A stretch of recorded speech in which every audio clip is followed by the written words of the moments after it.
In both of them, there is a common factor. What is that? They both have Jesus Christ in their life, and they both are in fellowship with their own respective assemblies. ഇവർ ഇരുവരും കർത്താവിനെ രക്ഷിതാവായി സ്വീകരിച്ചവരാണ്. ഇവരുടെ രണ്ടുപേരുടെയും ഉള്ളിൽ കർത്താവുണ്ട്.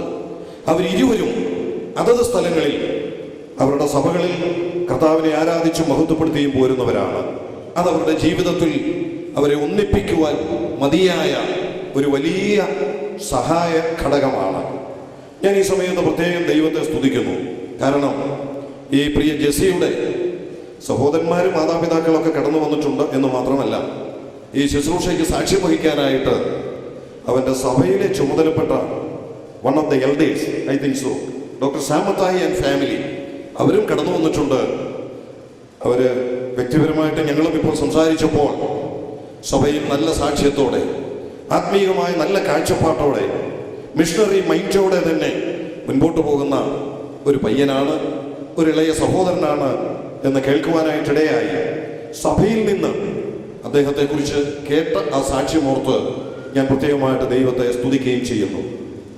പ്രിയ മകൾ ജൂനിയെ, ആ കുടുംബത്തെ കടന്നു വന്നപ്പോൾ എല്ലാ പ്രിയപ്പെട്ടവർക്കും അറിയാം. അതുകൊണ്ട് ആ കാര്യങ്ങൾ കൂടുതൽ പരസ്യമായിട്ട് വെളിപ്പെടുത്തേണ്ട ആവശ്യവുമില്ലല്ലോ. ദൈവവചനം ഇങ്ങനെയാണ് നമ്മെ കേൾപ്പിക്കുന്നത്. മത്തായി സുവിശേഷം 19-ാം അധ്യായത്തിന്റെ 6-ാമത്തെ വാക്യത്തിൽ, ആകയാൽ ദൈവം യോജിപ്പിച്ചതിനെ മനുഷ്യൻ വേർപിരിക്കരുത്. What God has joined together, let no one separate. ദൈവം യോജിപ്പിക്കുന്നു. ഇതാണ് വിശുദ്ധ വേദപുസ്തകം പറയുന്നത്. ഇന്ന് ഇവരെ തമ്മിൽ യോജിപ്പിക്കാൻ പോകുന്നത്, ഈ ശുശ്രൂഷ സോളംനൈസ് ചെയ്യുന്നത് ആരാണ് എന്നിവിടെ പറഞ്ഞു. ഇവിടെ വ്യത്യസ്ത ശുശ്രൂഷകൾ നിർവഹിക്കുന്നത് ആരൊക്കെയെന്ന് വേദിയിലിരിക്കുന്നവരെ കാണുമ്പോൾ നിങ്ങൾക്ക് മനസ്സിലാകും. പക്ഷെ ഞാൻ ഒന്ന് പറയട്ടെ, ഇവരെ തമ്മിൽ യോജിപ്പിക്കാൻ പോകുന്നത് സ്വർഗത്തിലെ ദൈവമാണ്. God of heaven, the Almighty One. He is the one who is going to join these two people. ഇവരെ തമ്മിൽ യോജിപ്പിക്കുവാൻ സ്വർഗത്തിലെ ദൈവത്തിന് മാത്രമേ സാധിക്കത്തുള്ളൂ.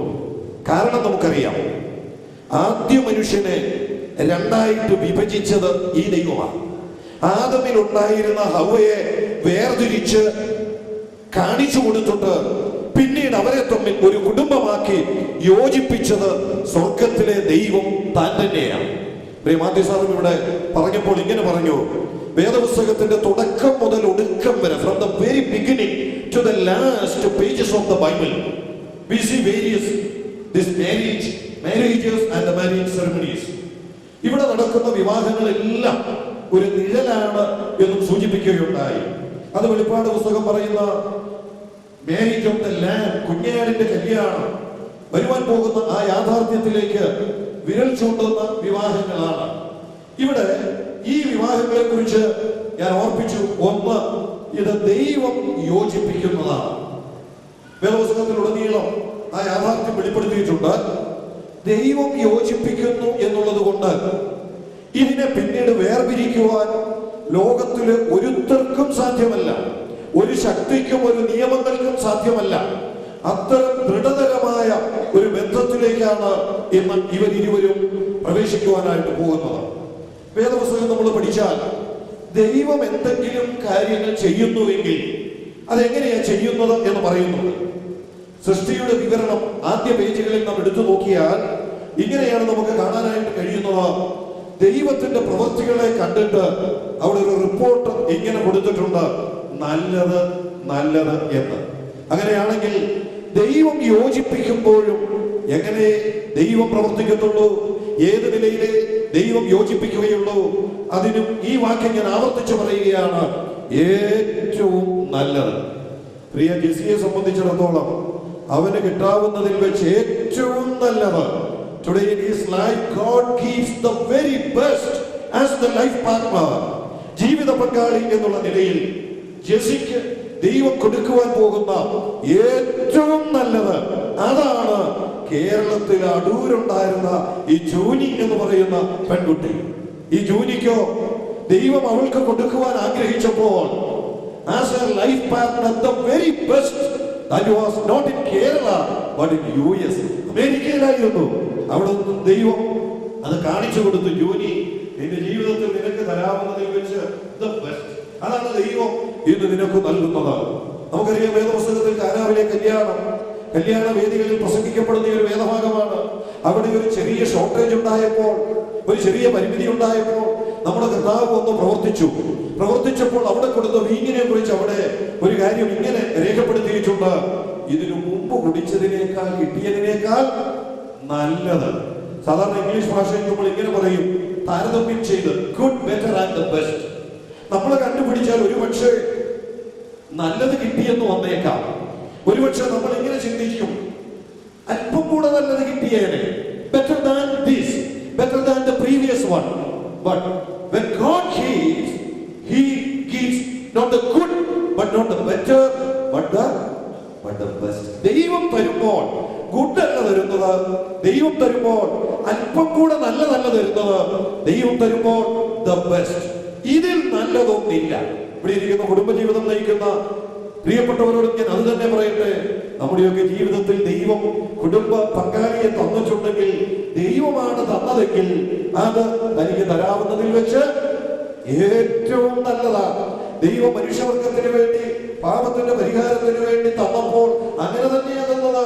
He has given the best for the remission of our sins. തന്റെ the only begotten son, തന്റെ ഏകജാതനായ പുത്രനെ തന്നെ തന്നു.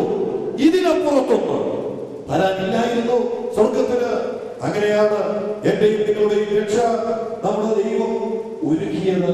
തരാവുന്നതിൽ വെച്ച് ഏറ്റവും നല്ലത്, the best for our salvation. ഈ ദൈവം ഏറ്റവും നല്ലത് തരുമ്പോൾ ദൈവത്തിന് അതിന്റെ പിന്നിൽ ചില ഉദ്ദേശങ്ങളുണ്ട്. സൃഷ്ടിയിൽ അത് വെളിപ്പെടുത്തിയിട്ടുണ്ട്, എല്ലാ മേഖലകളിലും അത് വെളിപ്പെടുത്തിയിട്ടുണ്ട്.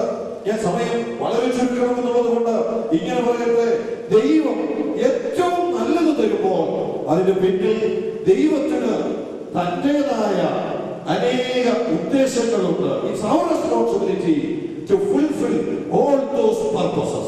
ആ ഉദ്ദേശങ്ങളെല്ലാം നിറവേറ്റുക, അത് ഇത് അനുഭവിക്കുന്ന നമുക്കുള്ള ചുമതലകളാണ്. അതിലൊന്ന്, അത് സാധിക്കാൻ ഉള്ള മാർഗം, specially in the married life or the wedded life, give priority to God's word. There you have all the guidelines for the successful marriage life. വിജയകരമായ കുടുംബജീവിതത്തിന് ആവശ്യമായ എല്ലാ മാർഗനിർദ്ദേശങ്ങളും രേഖപ്പെടുത്തി തന്നിട്ടുള്ളത് ഈ പുസ്തകത്തിൽ, വേദപുസ്തകത്തിൽ. ഞാൻ പറയട്ടെ, ഈ പുസ്തകത്തിലും ഇതിനകത്തെ പ്രമാണങ്ങൾക്കും പ്രാധാന്യം കൊടുക്കുന്ന കുടുംബജീവിതങ്ങൾ അത് അനുഗ്രഹിക്കപ്പെട്ട കുടുംബജീവിതങ്ങളായിരിക്കും. ഇതിലെ പ്രമാണങ്ങൾ പാലിച്ച് മുൻപോട്ട് പോകുന്ന കുടുംബങ്ങൾ അത് ധന്യമായിരിക്കും. അതുകൊണ്ട് കുടുംബജീവിതത്തിന്റെ വിജയത്തിന് ദൈവം നമുക്ക് തന്നിട്ടുള്ള ഏറ്റവും പ്രധാന മാർഗനിർദ്ദേശം എന്ന് പറയുന്നത് ദൈവത്തിന്റെ വചനമാണ്, ബൈബിളാണ്. There we have the guideline for the successful marriage life. പ്രത്യേകിച്ച് കുടുംബജീവിതത്തിൽ ഭാര്യാഭർത്താക്കന്മാർ ശ്രദ്ധിക്കേണ്ട അനേക കാര്യങ്ങൾ ഇതിനകത്ത് രേഖപ്പെടുത്തിയിട്ടുണ്ട്. അതെല്ലാം എടുത്ത് വായിച്ചോ പ്രസംഗിച്ചോ കേൾപ്പിക്കാൻ എന്ന് ഞാൻ ശ്രമിക്കുന്നില്ല. എങ്കിലും എങ്ങനെ പറയട്ടെ, specially 3 scriptural portions, Ephesians chapter 5 and Colossians chapter 3, 1 Peter chapter 3. In these portions we have the instructions to wives and the husbands. ഭാര്യമാർക്കും ഭർത്താക്കന്മാർക്കും അവരെ നേരിട്ട് വിളിച്ച് വേണ്ട നിർദ്ദേശങ്ങൾ കൊടുക്കുന്ന 3 വേദഭാഗ്യങ്ങളാണ്. എഫേസ്യ ലേഖനം 5-ാം അധ്യായം, കൊലോസ്യ ലേഖനം 3-ാം അധ്യായം, പത്രോസ് എഴുതിയ 1-ാം ലേഖനത്തിന്റെ 3-ാം അധ്യായം. ഇവിടെ അവരുടെ ഉത്തരവാദിത്തങ്ങളും കിടപ്പാടുകളും ഒക്കെ പറയുന്ന കൂട്ടത്തിൽ പറയുന്ന ഒരു പ്രത്യേക കാര്യമുണ്ട്. ഇത് ഒരു നിഴലാണ്. ഇത് ഇവര് ഒരു കുടുംബജീവിതത്തിലേക്ക് പ്രവേശിക്കുവാൻ പോകുകയാണ്. God is uniting them and making them as one family. That's a shadow. This shadow has to tell or point and to us some realities. നമ്മെ ചൂണ്ടിക്കാണിക്കാൻ ചില യാഥാർത്ഥ്യങ്ങളുണ്ട്. ഒരു വലിയ യാഥാർത്ഥ്യമുണ്ട്. എന്താണത്? ആ ഉത്തരവാദിത്വം പറയുന്നു, ക്രിസ്തുവിനെയും സഭയെയും വെളിപ്പെടുത്തുക എന്നുള്ളതാണ്. To reveal the relationship between Christ and the church to the public, to the society, to the world. ലോകത്തിന്റെ മുമ്പാകെ ക്രിസ്തുവും സഭയും തമ്മിലുള്ള നിസ്തുല്യമായ ബന്ധത്തെ വെളിപ്പെടുത്തുവാൻ ഇന്ന് ജെസിയെയും ജൂലിയെയും ദൈവം ഒന്നിപ്പിക്കുകയാണ്. ഇവിടെ ഇരിക്കുന്ന ക്രിസ്തീയ കുടുംബങ്ങളെ കൊണ്ട് ദൈവം അത് തന്നെ ആഗ്രഹിക്കുന്നത്. എങ്ങനെയെങ്കിലും ഒരു കുടുംബജീവിതം നയിച്ച് മുൻപോട്ട് പോവുക എന്നുള്ളതല്ല, എങ്ങനെയെങ്കിലും ചില ഉത്തരവാദിത്തങ്ങൾ നിർവഹിച്ച് മുൻപോട്ട് പോവുക എന്നുള്ളതല്ല. അതുകൊണ്ട് സാധിക്കേണ്ട പരമപ്രധാനമായ ഒരു കാര്യമുണ്ട്. എന്നെ ഒരു കുടുംബത്തിലേക്ക് ദൈവം പ്രവേശിപ്പിച്ചുവെങ്കിൽ, അല്ല ഇവിടെ ഇരിക്കുന്ന പ്രിയപ്പെട്ടവർക്ക് കുടുംബജീവിതം ദൈവം തന്നിട്ടുണ്ടെങ്കിൽ, God's very purpose behind that to reveal a reality. What is the reality? The relationship between Christ and the church. ക്രിസ്തു സഭയെ സ്നേഹിച്ചു. ഈ സ്നേഹം വെളിപ്പെടണം. എങ്ങനെ? ഭർത്താവ് ഭാര്യയെ സ്നേഹിക്കുക വഴി. സഭ ക്രിസ്തുവിന് കീഴടങ്ങിയിരിക്കണം. ക്രിസ്തു സഭയുടെ തലയാണ്. ഇതെങ്ങനെ ലോകത്തിന് വെളിപ്പെടണം? ഭാര്യ ഭർത്താവിന് കീഴ്പ്പെട്ടിരിക്കുക വഴി. ക്രിസ്തു സഭയെ കരുതുന്നു, പോറ്റി പുലർത്തുന്നു, സഭയ്ക്ക് ആവശ്യമായത് എല്ലാം നൽകുന്നു. ഇതെങ്ങനെ? സഭയിലൂടെ അല്ല, ഇതെങ്ങനെ ലോകത്തിന് മുൻപാകെ വെളിപ്പെടണം? കുടുംബജീവിതത്തിലൂടെ ഭർത്താവ് ഭാര്യയെ പോറ്റി പുലർത്തുക വഴി. ഓർപ്പിച്ചിരുന്നു, വരുവാൻ പോകുന്ന ഒരു വലിയ വിവാഹത്തിലേക്ക് ഇത് വിരൽ ചൂണ്ടുന്നു. യേശു ക്രിസ്തു എന്ന ആത്മമണവാളനും ക്രിസ്തു എന്ന ആത്മമണവാളനും സഭ എന്ന മണവാട്ടിയും തമ്മിൽ ഒന്നിക്കുവാൻ പോകുന്ന അനുഗ്രഹീതമായ ഒരു രംഗം. Christ and the church, the marriage of the lamb. ക്രിസ്തുവും സഭയും ഒന്നിക്കുവാൻ പോകുന്ന ആ വിവാഹം, അത് അധികം താമസിയാതെ നടക്കുവാൻ പോകുകയാണ്. അതൊരു കാര്യം, ക്രിസ്തു എന്ന ആത്മമണവാളൻ വന്ന് വലങ്കരം കൊടുത്ത് സ്വീകരിക്കുവാൻ പോകുന്നത് തനിക്ക് വേണ്ടി നിശ്ചയിക്കപ്പെട്ട ഒരു മണവാട്ടിയുണ്ട്, അവളെ മാത്രമാണ്. US നിന്ന് ദീർഘമായി യാത്ര ചെയ്ത് ഇവിടെ വന്ന് ഇന്ന് ജെസ്സി വലങ്കരം കൊടുത്ത് തന്റെ ജീവിതത്തിലേക്ക് സ്വീകരിക്കുവാൻ പോകുന്നത് തനിക്ക് വേണ്ടി നിശ്ചയിച്ച ഒരു പെൺകുട്ടിയുണ്ട്, അവളെ മാത്രമാണ്. അത് ഈ ജൂനിയാണെങ്കിൽ വിളിച്ചു പറയുന്ന സത്യം, ക്രിസ്തു വരുവാൻ പോകുന്നു. താൻ ഒരു മണവാട്ടി ഒരുക്കിയത് ജീവൻ തന്നാണ്, തന്റെ രക്തമൊഴുക്കിയ ആ മണവാട്ടിയെ സ്വീകരിക്കുവാൻ പോകുന്നു, സഭയെ സ്വീകരിക്കുവാൻ പോകുന്നു. സഭയെ മാത്രം, രക്ഷിക്കപ്പെട്ട ദൈവമക്കളുടെ കൂട്ടമാകുന്ന സഭയെ മാത്രം. ഞാൻ എന്റെ വാക്കുകളിലൂടെ അവസാനിപ്പിക്കുന്നു. ഈ യാഥാർത്ഥ്യം വിളിച്ചു പറയുന്ന നിഴലാകുന്ന ഈ ശുശ്രൂഷ ഇതിൽ പങ്കെടുക്കുമ്പോൾ ഈ ആത്മമണവാളനുമായി അഭേദ്യമായ ഒരു ബന്ധത്തിലേക്ക് വന്ന ദൈവസഭയുടെ ഭാഗമായി തീരുവാൻ ഹൃദയമൊന്ന് തുറന്നാൽ മതി. യേശു കർത്താവിന്റെ ഹൃദയത്തിലേക്ക് രക്ഷിതാവും കർത്താവുമായി സ്വീകരിച്ചാൽ മതി. അങ്ങനെ സാധിക്കട്ടെ എന്ന് ആഗ്രഹിക്കുന്നു, പ്രാർത്ഥിക്കുന്നു. ഇവരുൾപ്പെടെ നമുക്കെല്ലാവർക്കും വിജയപ്രദമായ അനുഗ്രഹീതമായ കുടുംബജീവിതത്തിന്റെ സാധ്യതയ്ക്ക് വിശുദ്ധ വചനത്തിന് the successful married life. May God bless them. കടന്നു വന്നിരിക്കുന്ന എല്ലാ പ്രിയപ്പെട്ടവരെയും ദൈവം അനുഗ്രഹിക്കട്ടെ എന്ന് ആഗ്രഹിക്കുന്നു, പ്രാർത്ഥിക്കുന്നു. ഈ വാക്കുകൾക്ക് വിരാമം കുറിക്കുന്നു. ദൈവനാമം വാഴ്ത്തപ്പെടുമാറാകട്ടെ.